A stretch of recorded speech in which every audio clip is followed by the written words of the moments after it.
ဒီနေ့တော့ဒီပုံလေးဆွဲကြမယ်အရင်ဆုံးကျွန်တော်တို့ကဒီပုံဆွဲဖို့အတွက်ပေါင်းရင်ကုတ်မယ်ပေါင်းကုတ်မယ်ဆိုတော့ဘယ်နှလက်မစီရင်ကောင်းမလဲဒါလေးကို10လက်မပဲတော့မယ်10လက်မဒါလေးကို6လက်မဒါလေးကို6လက်မပြီးရင်ဒါလေးကို10လက်မပြန်တော့မယ်ကဲအဲ့တော့ဒီပုံစဆွဲမယ်ခဲတယ်နဲ့ပဲဆွဲလိုက်တော့မယ်နော်ရုံးဆုံးဘာလုပ်အောင်လဲစကေးတွက်ကြည့်မယ်ဒါတဝက်ရဲ့မှာတဝက်လောက်မှာမြေကြီးရှိမယ်အဲ့တော့ကျွန်တော်တို့ကရုံးဆုံးခေါ်လာမလို့တဝက်ထားပြတဝက်ရဲ့မှာတဝက်မှာမြေကြီးကိုလိုပဲတန်းတော့မယ်โอเคဒီကအဲ့မြေကြီးကနေပြီးတော့ရှောင်းလန်းလေးရှိမယ်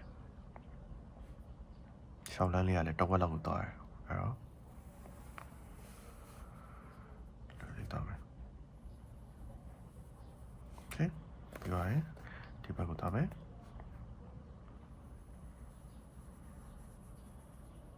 โอเคဒီဟာတော့တခါတန်းပြီးတော့ကာလာတန်းထည့်မယ်နော်ဟိုကလို့မလုပ်တော့ပြန်ထည့်မယ်ဆို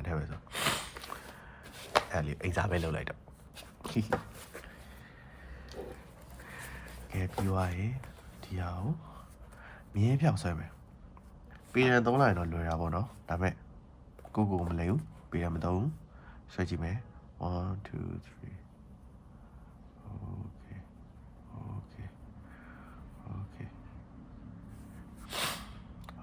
နားလောက်ထိတက်မယ်နားလောက်ထိတက်မယ်ပြီးရင်အဲ့ဟာနဲ့အပြိုင်ဒီဘက်ကနေပြီးတော့နားလောက်ထိတက်မယ်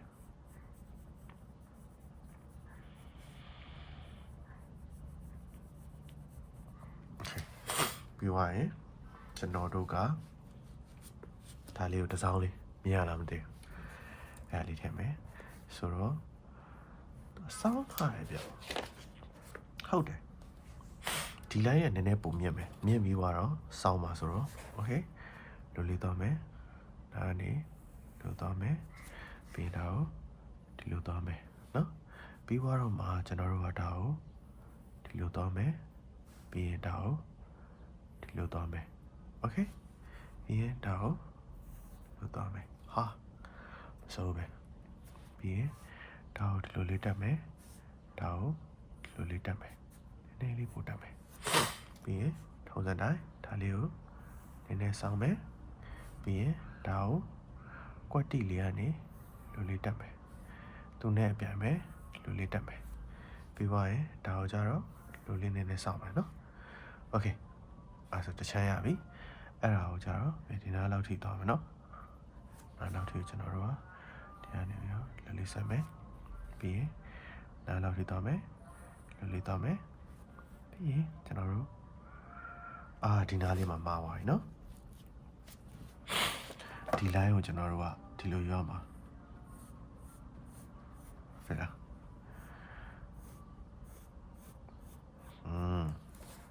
ဒီအလျားဟာမီရောခေါင်းမုန်းနဲ့သူ့ကအတိလေးထားအပြင်ဝဲထုတ်တာအတွင်းကိုကျတော့အတိသွားတာပြီးရင်ဒီမှာကျတော့ဒီနားလောက်ကိုသွားမယ်နားလောက်ကိုသွားမှာဆိုတော့ဒီကနေပြီးတော့လိုလေးဆက်မယ်โอเคလိုလေးဆက်မယ်ပြီးတော့မှဒီကနေအရှိလိုဆွဲချမယ်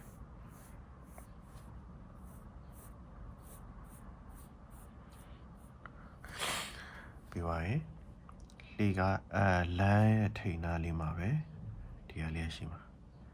ကျွန်တော်ဆိုလို့ရှိရင်လမ်းကိုဒီဘက်နည်းနည်းကတ်လိုက်မယ်လမ်းအလင်နားနည်းနည်းရောက်အောင်တွေ့သူ့ပုံမှာလမ်းဒီဘက်တော်ကတ်လမ်းပြန်ဖြတ်လိုက်မယ်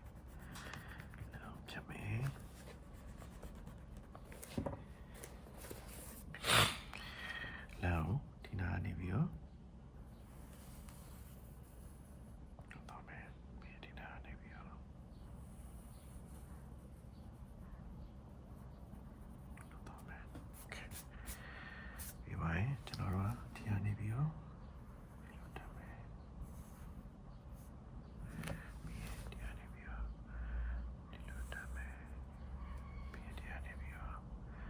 ပြီးရင်ဒီကနေပြီးတော့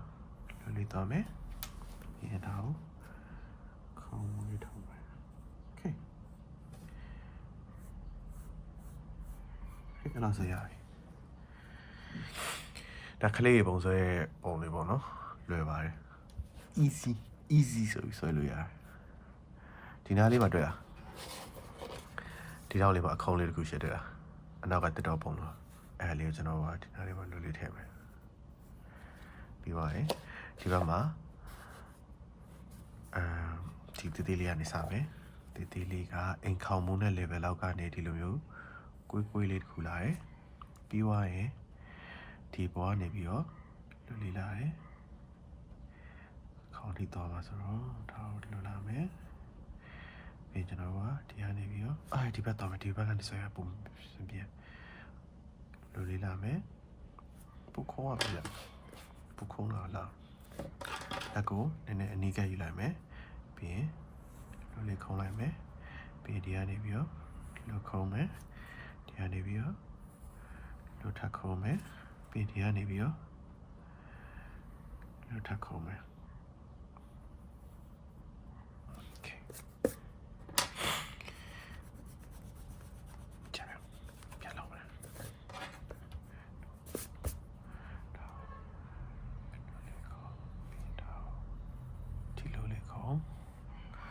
ပြီးတော့မှဒါကိုလွတ်တော့ပုတ်ခေါ်ရတယ်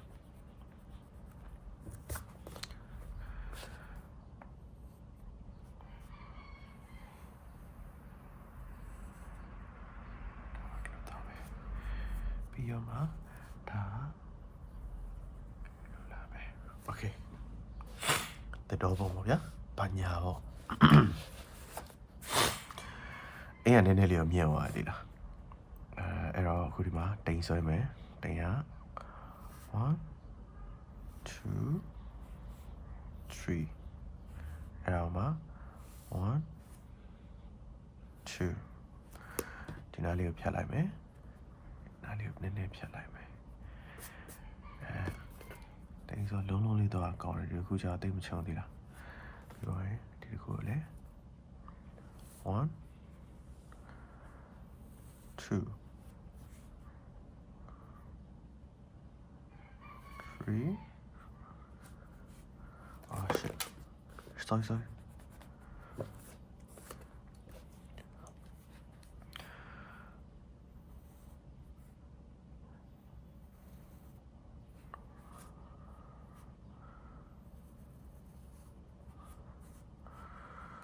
အိမ်ကနည်းနည်းလေးကြည်မြင့်သွားအဲ့တော့တိမ်လေးနဲ့တိုင်ပတ်သွားအဲ့တော့ဒီလိုလေးတော့မယ်အဲ့ဒါကိုလည်းလိုလေးလာမယ်ပင်ဒီတွေကိုအဲ့လိုလေးတော့မယ်ပြီးဒါကိုဆက်လိုက်မယ်โอเคတိမ်တော့နည်းနည်းသေးသွားမယ်ဒီမှာနေရှိမယ်โอเคရပြီအဲ့တော့အဲ့ line တွေအကုန်လုံးအရင်ဆုံးအမဲထဲရline အကုန်လုံးအမဲရောင်တင်လိုက်မယ်နော်အော်ကျွန်တော်ပရင်ပေါက်တွေကြံသေးတယ်ပရင်ပေါက်တွေက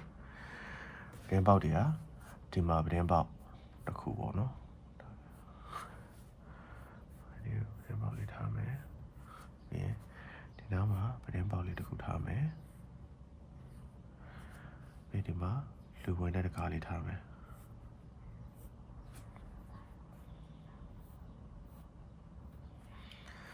ပြီးဒီမှာပရင်ပေါက်လေးသုံးခုထားမယ်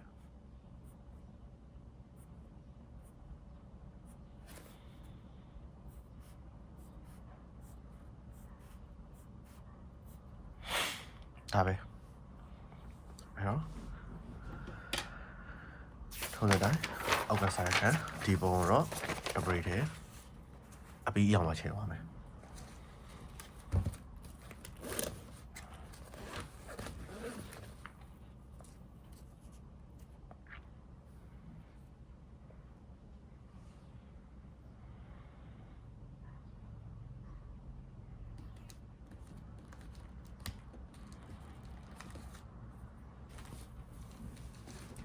အမဲနဲ့ရင်ကုန်တင်လိုက်မယ်ဒီ line ကိုလုံးဝထင်းအောင်ရင်ဆွဲလိုက်မယ်အမဲနဲ့1 1 2 3 1 2 3 1 2 3 1 2 3 okay ဒီလိုရဒီနာအခုလေးရော shoot ချူပူချူပူချူ okay မြင်ရမလားနည်းနည်းလေးအောက်ဆွဲလိုက်မယ်နော်ကျွန်တော်စောင်းနဲ့အရင်ဝေးနေလို့ပြီးဒီအောင်ကြတော့ဒီအနေမှာလေးပြတ်စားမယ်ပြီးဒီဘက်ကနေပြီးတော့လောလာမယ်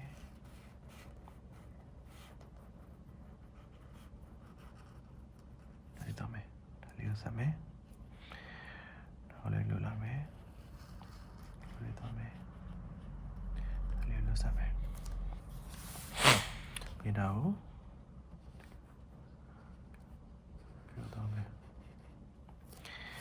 ပြီးတော့ဒီလိုတော့မယ်တော့ဒီလိုတော့မယ် 1 2 3 4 5 6 okay 1 2 3 4 5 6 okay ပြီးဒါတက်တော့ okay အဲ့ဒါပြီးrồi không rồi nào tao mẹ rồi đi tao mẹ đó mẹ đó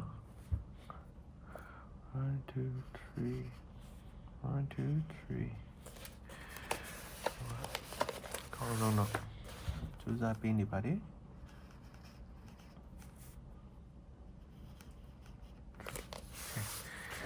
ဒီကနေတည်းတယ်ကိုလေးတက်လိုက်မယ်လေးတက်မယ်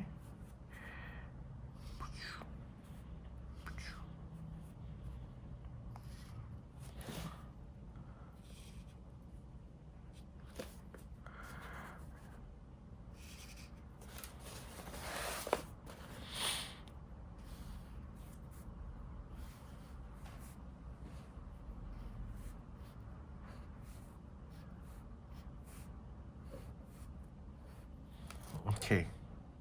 တော့တင်ချင်အောင်မယ်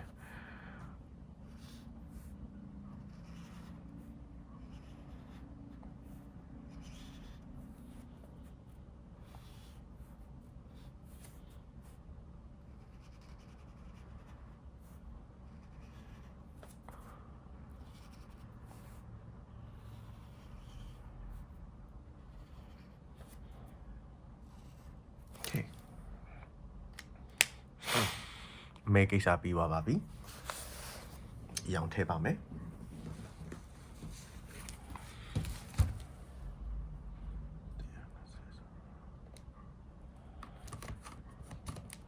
ကဲအဲ့တော့ကျွန်တော်တို့ကအရင်ဆုံးအစိမ်းလုပ်ပြန်ပြီ။အစိမ်းကိုနည်းနည်းဝေးဝေးလေးရွေးမှရအောင်မယ်။အဲ့တော့ palm print light okay spring dim light ဒါလေးရွေးမယ်။ဒါတိတ်တော့သွားမယ်။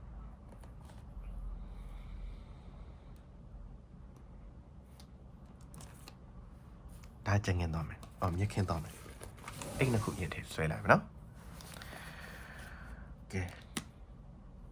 အဲ့တော့ဒါလေးရဆွဲမယ်။ကောင်းနေရဒီ line နဲ့အကုန်အပြိုင်ပဲဆွဲသွားသေးလား။ပုံထဲမှာလေ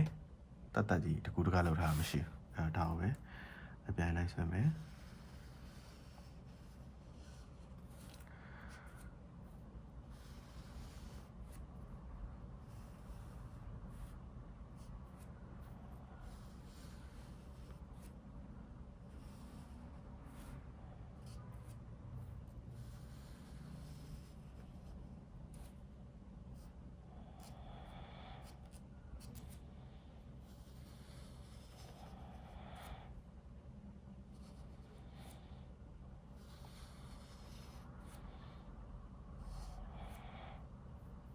Herhalde.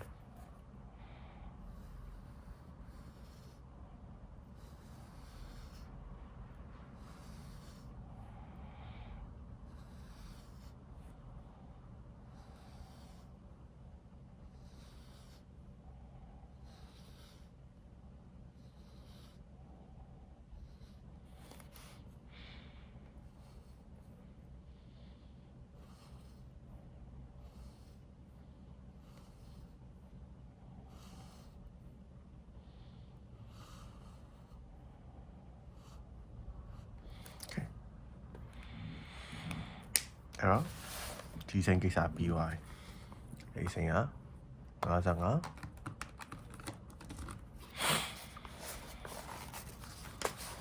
ဒီစိန်သွားမယ်ဒီစိန်ကဘယ်လိုကွေးထားလဲဆိုတော့တွေ့တယ်ဒီမှာဒီအောက်ကနေအရင်ကွေးတယ်ပြီးသွားရင်ဓာလာတယ်ဓာလာပြီးမှဓာလာမယ်အဲ့တော့ဒီအောက်ကတတော်လေးကိုအရင်သွားမယ်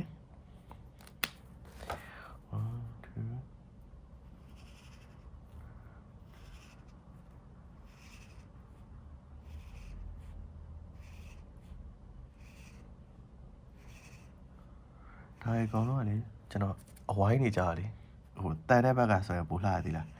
ဒါပေမဲ့သူအခုံးပေါ်မူတရားပါနော်အခုံးတယ်တချို့ခုံးနေကြတယ်ဟိုဘက်ကခုံးပေးရမှာရှင်အဲ့ဆိုလို့ကျွန်တော်လည်းခယူဆိုင်ပေါ့ကျွန်တော်ချီလိုက်ရောချီတော့ပါအဲ့ဒီလေးတားလိုက်နော်ပြီးရင်ကျွန်တော်တို့အဲဒီမှာလက်ပြန်တဲ့ခုံးရခုံးလေးလာပြီလာပါပြီဗျာဒါကိုကျွန်တော်လေးတားမယ်လေးတားမယ်လေးတားမယ်လေးတားမယ်ပြောရင်းနဲ့ပဲကွက်တီပဲနော်လက်ပြန်တန်းရောက်လာအဲပြီးရင်ဒီဟာကိုလေကျွန်တော်ဒီဟာဆိုလို့ရှိရင်သူကအပေါ်သာဖွားတာတွေ့လားဒါပေမဲ့ဟိုတစ်ခုံးမဲ့သွားတယ်အဲကျွန်တော်ဒါလေးကိုနည်းနည်းလေးဒီလိုလေးစောင်းလိုက်မယ်နော်အဲဒါဟုတ်ပြီလူသွားလိုက်မယ်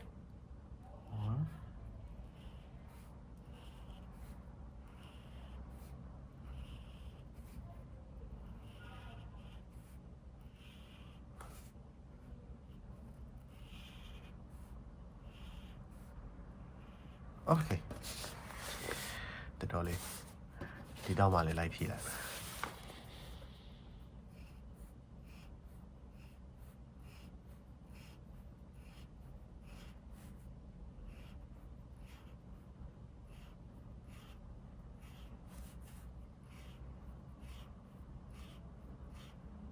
โอเค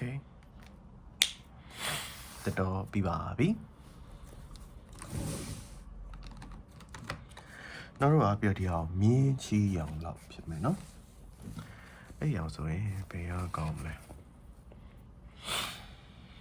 ညိုဘက်သွားရတယ်ညိုဘက်သွားလိုက်မယ်ဗျာနော်ဒီရောင်လေးသွားမယ်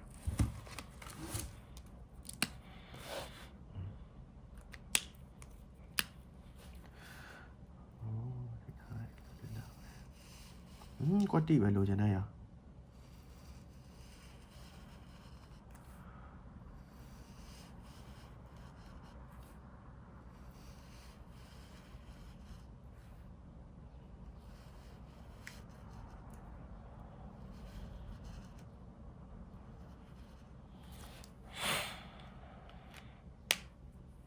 တန်း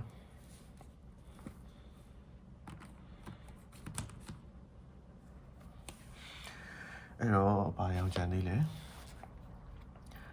အစိမ်းရယ်အပြာရယ်လိမ္မော်ရယ်ဒါလေးကနေအဲ့ဒါရလုံးမယ်လိမ္မော်ရလုံးလိုက်မယ်နော်လိမ္မော်ကျွန်တော်ဒီလိမ္မော်သုံးလိုက်မယ်ပြက်ဒီမှာတွေ့လားအနီနှစ်ခွက်မတူဒီနီကဖြော့တယ်ဒီနီကဖြော့တယ်ဒီနီကရင်တယ်တွေ့လား shade လောက်ထားတယ်သူတို့အဲ့တော့လောလောဆယ်အစိမ်းလေးကိုအလိမ္မော်လေးကိုဒီမှာဆွဲမယ်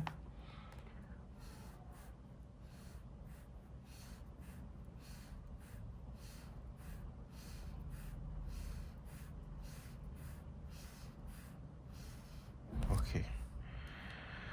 လိမ္မော်ပြီးပါပြီအနီပုတ်ကဒီဟာပုတ်ဟုတ်တယ်ဒီတစ်ချမ်းတော့အနီပုတ်လို့ဖြစ်နေတွေ့လားဒီတစ်ချမ်းအနီပုတ်ဆွဲမယ်တော့အနီနည်းနည်းပူဖြော့တဲ့အရာလေးနဲ့သွားမယ်နော်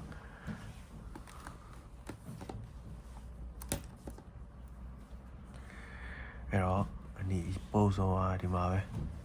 wire wrap အဲ့မချ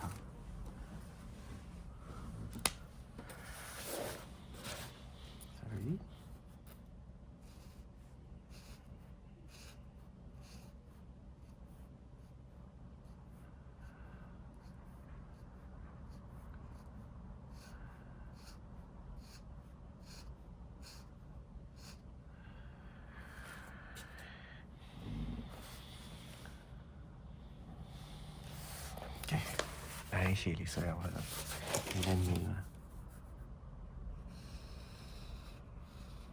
ရတယ်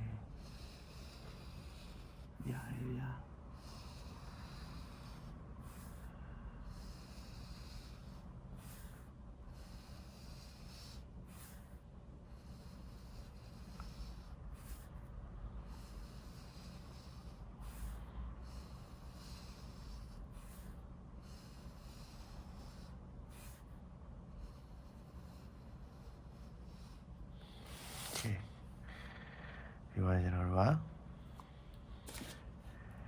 ကန်လာလေးတော့မယ်ဒါလေးတွေနော်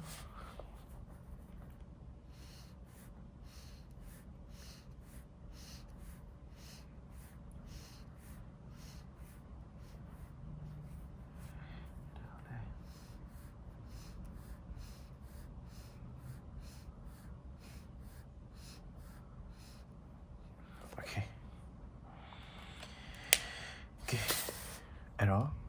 ဒီအနီနဲ့ပတ်သက်တာပြီးသွားပြီဒီတစ်ခေါက်ဆွဲရင်အနီတောက်ဆွဲရအောင်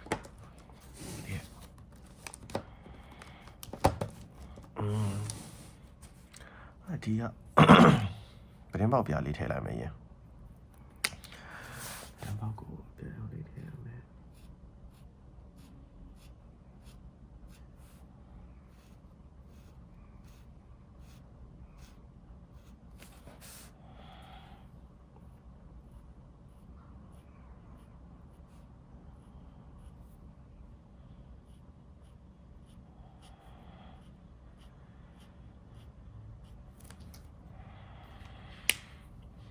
ဘောက်ကပြပြီးွားရင်ဒါကပါ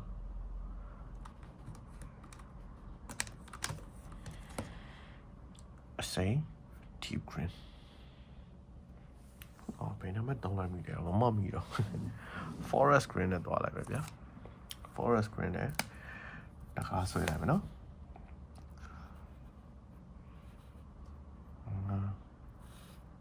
okayတခါပြီးသွားပြီတော့ပါကြမ်းမယ်တေးမော်ရင်စားလို့ရမယ်ဆိုရင်နေဒါလာဒီကတန်းချမယ်မြင်းဖြောက်လုံးဝဖြောက်အနီးနဲ့ဖြောက်โอเคကြိုင်ပြီ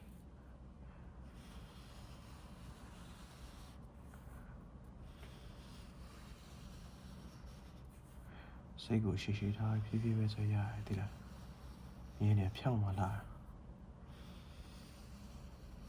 ဖြောက်တော့မဖြောက်တော့နဲ့မြင်းပြိုင်လေးဖြစ်နေလားပြော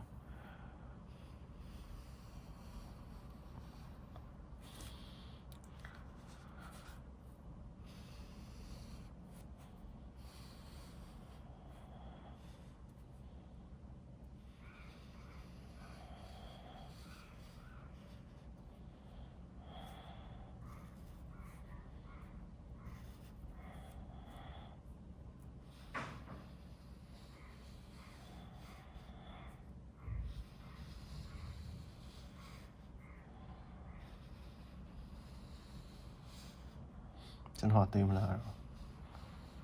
ရေနာရကွေးပါโอเคဒီနားလေးကိုလည်းအဲ့လိုလေးပဲတောင်းမယ်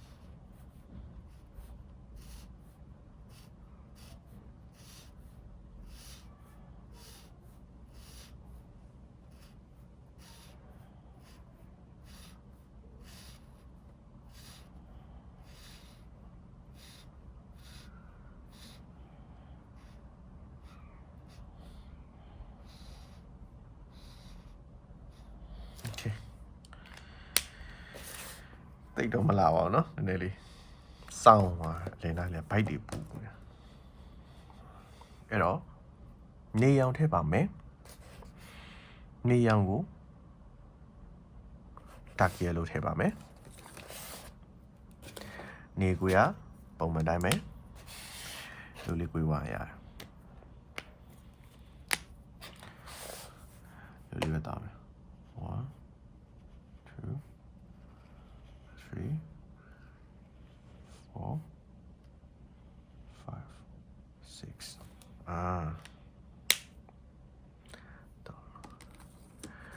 ပြီးွားရင်ခဲအောင်ပြောလေခဲပြောလေခူးခရီးလေးထည့်မယ်တိမ်ရဲမှာနော်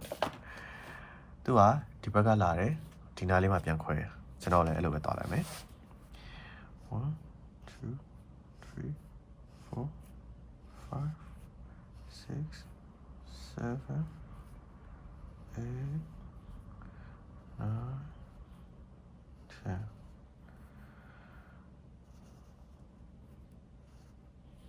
ပြီးရင်ဒီမှာကျတော့မာလည်းအဲ့တိုင်းပဲ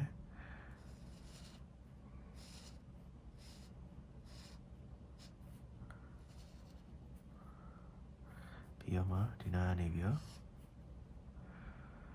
လောက်တော့မယ်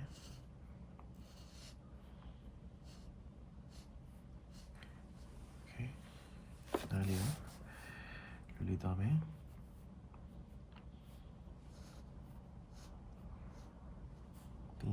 လူလေးပြန်တော့မယ်โอเคဒီနားလေးနဲ့အလာတက်သွားနော်โอเคပြင်လို့လည်းမရတော့ပါမနိုင်ပြီးသွားရင်ကျွန်တော်တို့ကဘာကြံမလဲဒီအပြားထည့်လိုက်ရင်ပြီးပြီအဲ့တော့ mid blue လေးသုံးမယ်အကောင်လုံးက straight line ဖတ်ထဲတော့ပဲ straight line လို့ဆိုပါရပြီ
ကဲ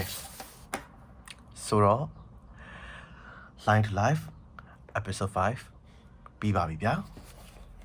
နောက်နေ့ကြလို့ရှိရင်နောက် episode ပေါ့နော်နောက် episode ကြလို့ရှိရင်ကျွန်တော်တို့ shape တွေအကြောင်းစပြောပြမယ် shape မှာမြင်းမာများနဲ့တိဆောက်ထားသော shape များတော့အဖြစ်မြင်းဖြောင်းနေပေါ့ဗျာတောင့်လို့မြင်းမာပေါ့အဲ့ဒါနဲ့တိဆောက်ထားတဲ့ shape ပြီးွားရင်မြင်းပြော့များနဲ့တိဆောက်ထားသော shape ဒါအများတော့အဖြစ်တော့ကျွန်တော် curve တွေကြိုက်တယ်လို့ random ပြီးရင်အဲ့မြင်းနှစ်ခုပေါင်းပြီးတိဆောက်ထားတဲ့ shape